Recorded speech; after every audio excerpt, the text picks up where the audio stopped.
Massive power cuts in Spain and Portugal have caused chaos, with trains unable to run, phone services out, and tens of millions of people impacted. Now, some power is slowly coming back on in parts of the Iberian Peninsula, but it's unclear yet how long it will take for it to be fully restored, with warnings it may be up to a week. Joining me now to discuss this is Keith Bell, a professor at the University of Strathclyde. Professor Bell, let me just ask first of all, how rare is a mass outage like this? Fortunately, very rare. It does happen, I think, typically, somewhere in the world, once or twice a year, but that's only somewhere. It's never happened in this country, touch wood. It's been pretty rare in Europe. The last kind of big disturbance that I can remember was the Italian system going down in 2003. Actually, just a month before that, 50 million people in the northeastern US lost supplies. So it's a rare event. It's unfortunately it's a rare event. System operators do a lot to try, obviously, to avoid this sort of thing happening. There are well-developed procedures developed over decades, sophisticated software tools used to simulate how the system behaves. But they'll be looking at lots and lots of what-if scenarios. If this happened, what would be the consequence? And then they'll adjust things to make sure there are no adverse consequences. When there is a big disturbance somewhere, there will be a lot of lessons learned and shared globally, actually. Although every event is different, and you can't sort of say, okay, well, that would exactly translate to our circumstances. There's always something that you can look at and learn from, and just reflect on your own procedures and systems, and make sure that that your things are as robust as you would expect them to be. Look, Portugal is saying that extreme temperature variations in Spain could have caused the outage in what they're calling a rare atmospheric phenomenon. Have you ever heard of something like that before? I don't know exactly what they're getting at. It doesn't give us a huge amount of detail about quite what they're referring to. It is certainly true that the weather and changes to weather, or storms, lightning strikes, extreme temperatures, they all affect power systems, and they affect them in different ways. So yeah, we have to wait and see exactly what they're getting at and get a bit more information from them. You mentioned that the weather has been a cause in the past. What have other causes been of these kind of mass outages?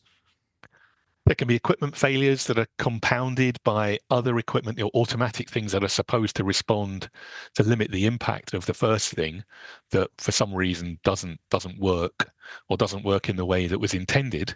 So things can cascade, and this is why I say kind of a power system is a very large, extremely complex, single interconnected system. In a way, it's amazing that it operates as reliably as it does, and that's thanks to, as I say, experience and the design of how it works. So we can never say never in terms of a major outage, and quite often it is a compounding of effects. Multiple things revealed happened at the same time. And so in those cases, you want backup systems to be in place to limit the impact. So there would have been backup systems in place in Spain, in Portugal, but they seem not to have worked. What could be the reasons behind that? So I don't know exactly how bad it's got. I mean, some of the reports that I've seen suggest that roughly half, maybe a bit more than half, of demand on the Iberian Peninsula has been disconnected. So it could be that some of these backup systems have worked, and they've been the reason why that's been disconnected. The good news then, I suppose, is the rest of it is still there, and there are still connections into France. So that gives the opportunity then, the potential to restore that demand relatively quickly. It's better to have a partial shutdown than a complete shutdown. That becomes a very complex, difficult process. But even then, system operators would be practicing those procedures, working through the systems and the communications and what have you, to try and get that to happen as quickly as possible. But that's not a simple process. So having some of the system already going can resupply the bits that have been disconnected, and hopefully can do that relatively quickly. And in the power operator HQs, what will they be doing now? Because this is obviously such a significant disruption for their millions, tens of millions of customers. Absolutely. So they will be trying to work out, get a reasonable idea of what's happened, because they don't want to reconnect demand and then trigger whatever it was to happen again. They're trying to establish, is this a temporary thing? It's gone away. And they'll be kind of working out, what are the stages, how quickly they can restore different blocks of demand, what generators are available to come on to match that, and kind of getting the matching of generation and demand step by step. Reconnect some, see that everything is stable, then go to the next stage. So, just making sure that all of their monitoring is in place. They'll be kind of updating their software simulation scenarios to see, the situation that they're in now, and as they kind of restore demand, that everything is likely to still be okay. And there's a lot of they won't have experienced a big loss like this, but there will be a lot of experience sitting there in the control room as well, able to sort of see what the monitoring that's going on and be able to make judgments about at least the first priorities. And we've had a number of different predictions, from a number of hours to a number of days, potentially a week, for these systems to get back up and running. How long can this take, though? Yeah, so I mean, I don't know. It depends exactly what's happened.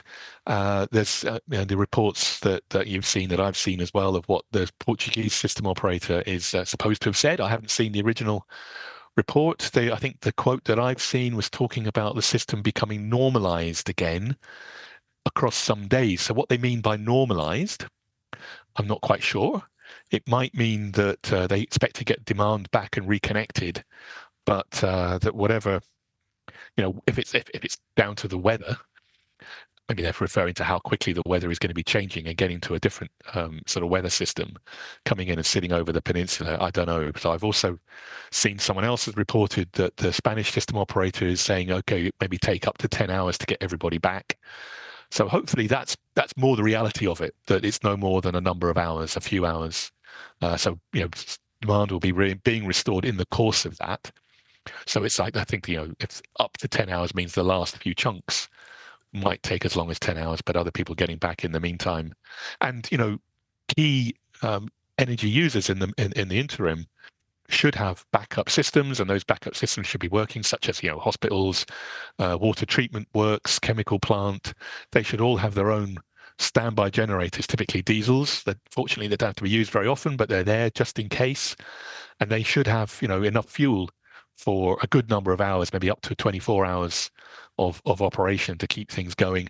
I mean, and in a hospital, it might not be for everything to be able to work for 24 hours. So this is maybe where some services need to be prioritized. And it's important then for the system operator to communicate very well with everybody else about what the situation is, how quickly they expect to be able to get everything back.